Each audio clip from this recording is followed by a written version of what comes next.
Hey guys, Pandy here of Pandy's Hair Candy and more. How's everyone doing on tonight? It is Wednesday.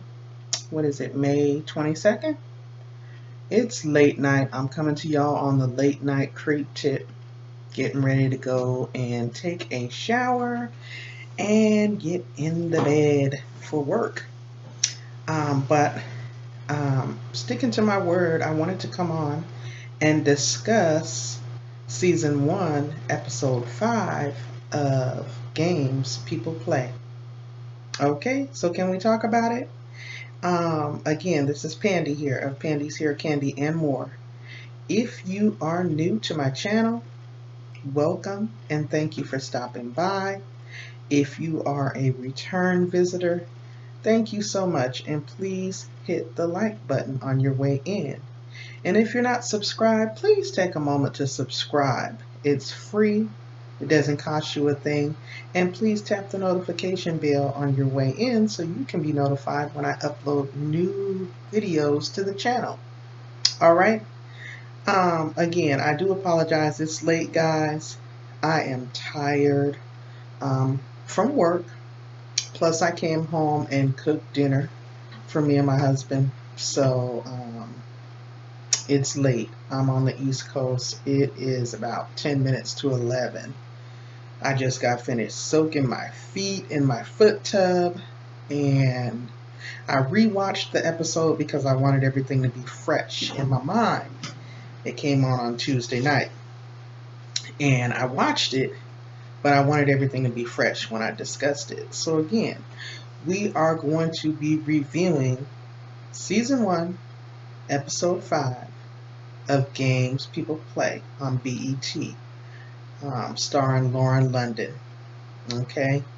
Now, last week's episode ended with Bryce and Vanessa hooking up.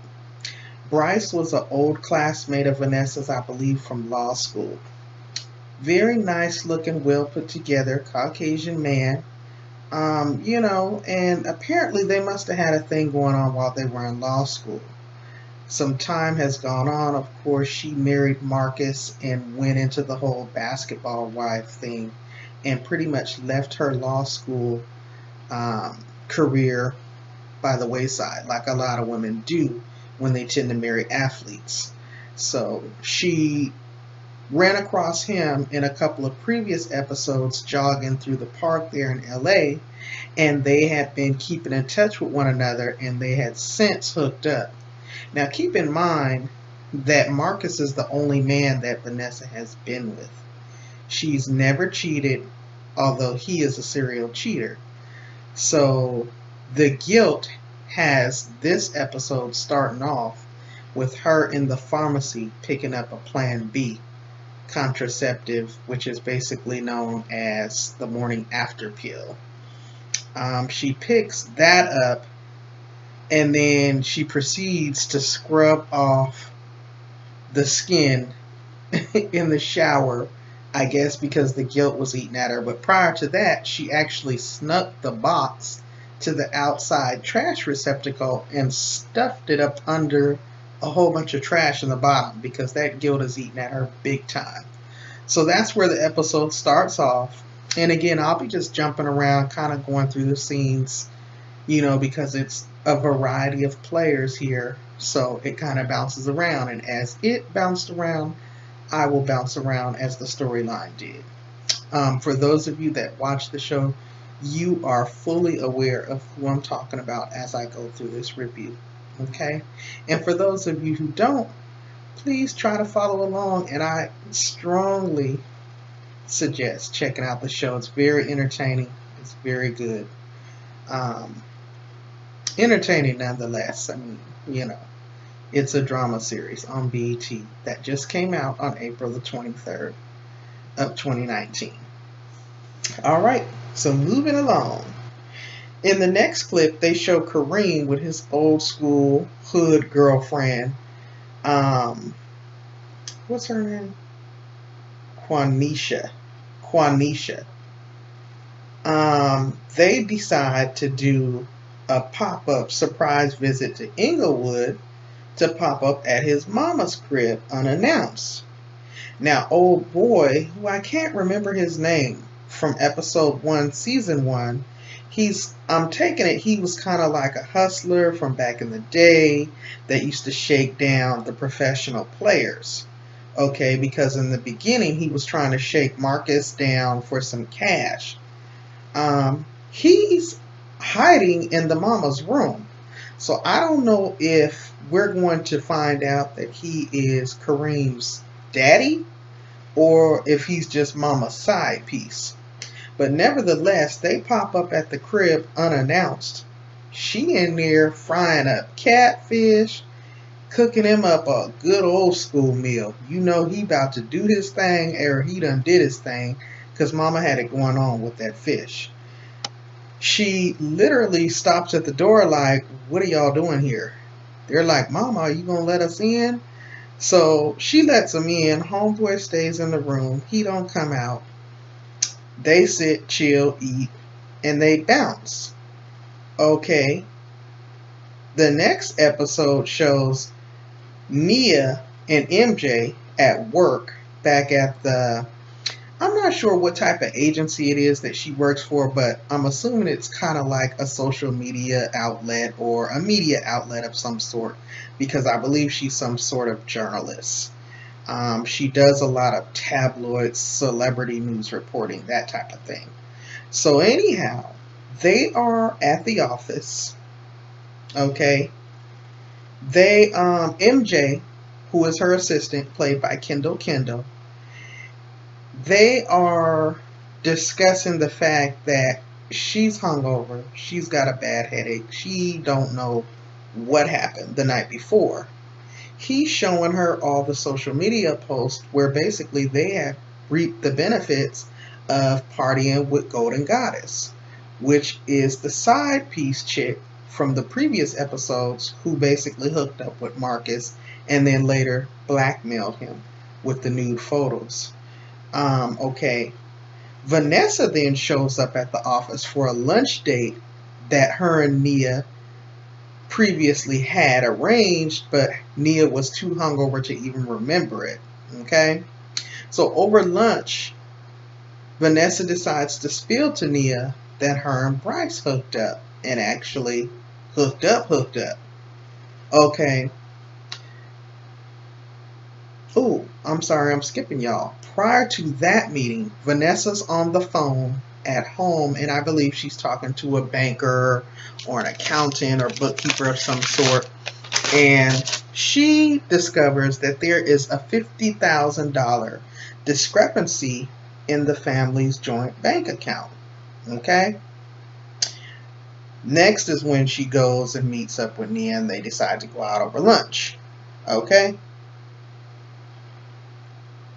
She is informed by the bookkeeper that the miscellaneous charge is only identified by the initials KJ.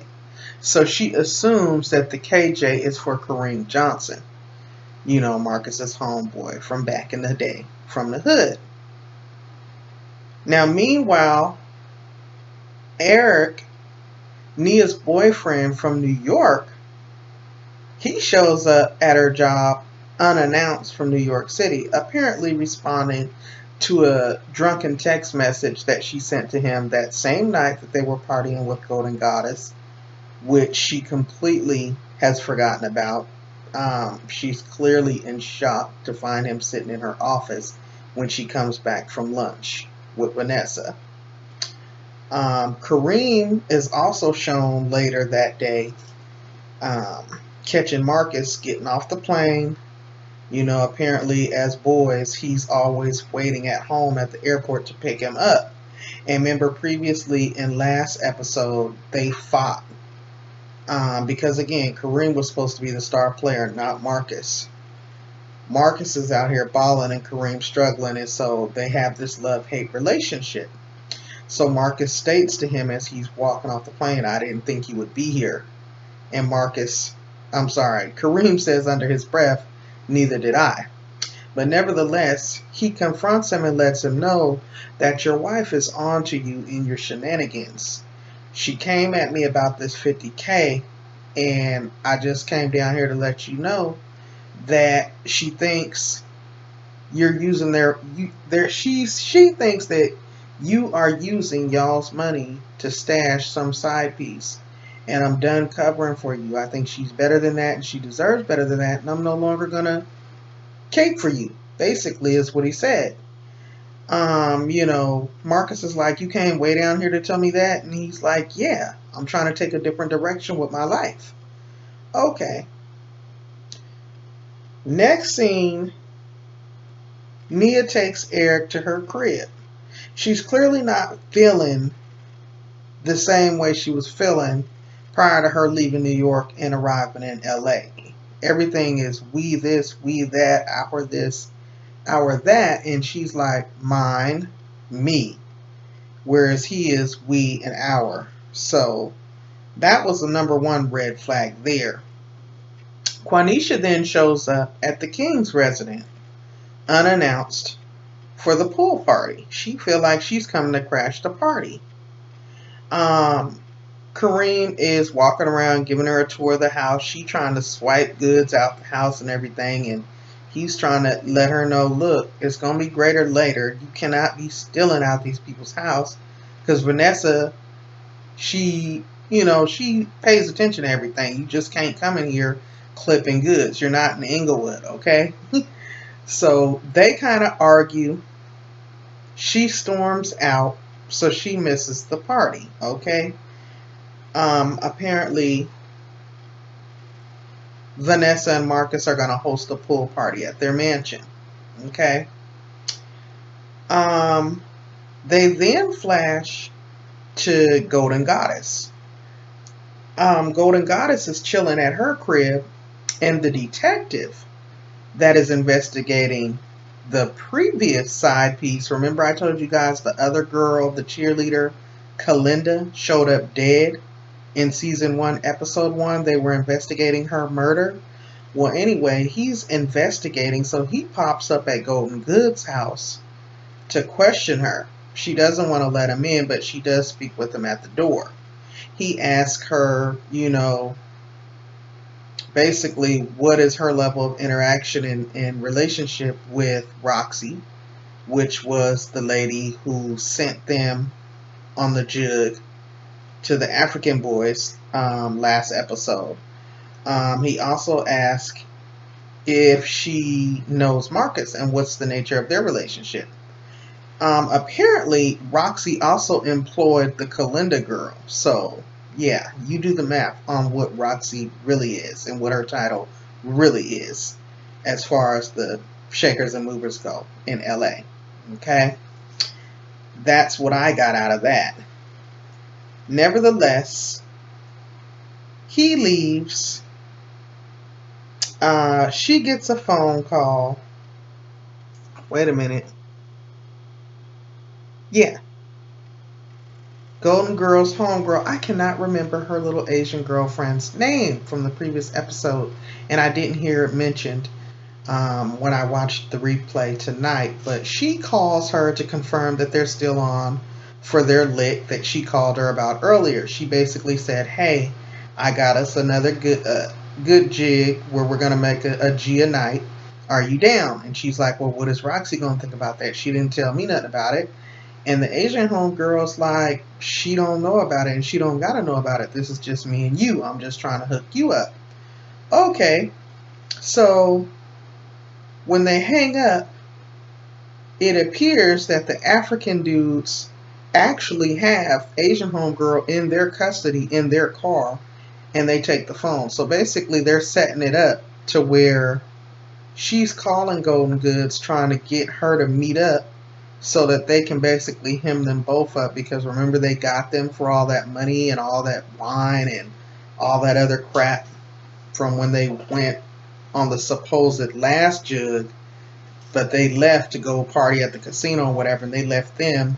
They ran off with these dudes' monies, and these dudes are not having it. So that particular situation is not going to end well. I'm curious to see what happens with that.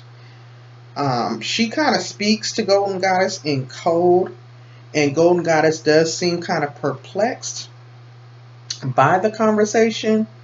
However, I'm thinking, her hustler instinct might kick in and she might peep game and know that something is wrong and something is off and not go meet up with her because homegirl was trying to steer her away like, it's all good, don't worry about coming. And, she was kind of talking in code, so I'm hoping that she peeps that and don't show up, because if she does, I got a feeling it's not going to end well. But nevertheless, that was that scene. Tiny and Marlo were back at the King's mansion. Tiny and Marlo crashed the pool party because the other day in the last episode, Kareem and Marcus were walking in the new neighborhood, pushing the baby in the stroller. And they ran across Tiny and Marlo Hampton. So they basically invited them to the pool party or whatever. They show up to crash the party. Marlo is scantily dressed, but I am not a hater. She's serving up body, okay? She comes through with the little swimsuit on, with the little robe, looking real fly for a woman of her age, so I ain't mad, okay? They come, and as Marcus, no, matter of fact, after they come, shortly after that, Nia and her boyfriend, Eric, show up. And then a few minutes later, MJ straggles on in and, uninvited, but he straggles in nonetheless. So they got a whole little small group there. Marcus's other teammate, and I forget, I think it's Vanessa Simmons, Russell Simmons, is it Russell Simmons? I am tripping. Not Russell Simmons. Reverend Run's daughter, Vanessa. She's also on the show. So, okay, Marcus's homeboy, not his homeboy, but, I'm sorry, y'all. I am rambling because I am getting tired as I talk. But he's also on the team, so him and his wife are there. Keep in mind, Vanessa and Angela, I can't remember her name on the show, but Angela Simmons, they have gone into business together with purchasing this wine business. They went to the winery and all that good stuff. So basically, Marcus is making a toast to the launch of Vanessa's new co-ownership of this wine endeavor, okay? And everyone is kind of in a good spirit and good mood, and they're toasting. However, Kareem is kind of sitting off to the side with a can of beer, looking real hateful, real envious, not even partaking in the festivities. Okay? So, after the toast, Marlo walks over to him and spits some of that old school game at him. Asked him why he was sitting over there looking sad and hit him with the walk-off. Okay, now, keep in mind, Quanisha and him argued, and she left him at the party all alone. So a couple minutes later, that old school game tactic that Marlo ran on him kicked in, and it worked because he went following behind her as she walked into the house. Now, meanwhile, everyone is out poolside enjoying the festivities. They're playing in the water and talking mess and just kicking it. So much so that they didn't even notice that those two had disappeared from the group. Okay? A little bit of time goes by, and they tell Vanessa to go inside to the cellar and get some more bottles of wine. Now, I forgot to also mention that when Nia and her boyfriend Eric showed up, Vanessa low-key shaded her by introducing Eric as Terrence. Now, we all know from the last episode that Terrence is her old college boyfriend, her ex-boyfriend, who is also in the line of private eye work / legal / multifaceted investigator type work. So she had reached out to him because Vanessa asked her to get in touch with him since he's in LA, basically to come on and do some freelance work for her to basically follow Marcus around because he's going to be the cheater that he's going to be. So she low-key shades her and introduces Eric to the group as Terrence. So he caught that tea, but he didn't trip. He kept it real classy. He didn't flash in front of the guests, okay? But he held that thought, okay? So while they're all kicking it, enjoying the festivities poolside, Marlo And Kareem done crept inside. So Vanessa goes in to get the bottles of wine, and lo and behold, when she walks down into the cellar, um, Kareem and Marlo are straight getting it in on her pool table. Sure was. And she didn't say anything to him. She just kind of hurried up and went back up the stairs, so they don't know that she saw or approached. Everyone then leaves, but as soon as they get outside, Eric confronts Nia and was like, "So who is Terrence?" Okay. Marcus also decides now that he wants to be a husband, and he wants to come clean and talk with Vanessa and have a conversation on how they can some kind of way rekindle and save the marriage that's fleeting. The only problem with that is that she's now getting caught up with her own infidelity. She's starting to fall for Bryce and their little fling thing that they got going on. She was sitting up there sexting him, sending him all kind of messages and suggestive pictures of herself, all prior to the pool party and I believe during. So it might be a little late. But basically, he claims he wants to do better, and that the only thing that she didn't really seem to understand was he was trying to pay, because she confronted him about the money, and he tried to come clean, and she confronted him about the money. Apparently, he had been paying the girl Kalinda $50K a month. Not just the one time that she was, that was brought to her attention, but a month. He put it out there like it was basically to go away and leave us alone. She's like, okay, so we're financing hoes now. Okay, so they're having that conversation, and then they flash to Nia's crib where Eric is still pissed. Nia comes clean and lets him know, this is the old college ex-boyfriend. Vanessa needed his assistance, and since we're here in LA, I reached out to him on her behalf. That's it, that's all. However, she was kind of lusting after him and seeing how successful he was and how he's looking and how well he's doing for himself. And unfortunately, that is where episode 5, season 1 ended, leaving us hanging until next week, guys.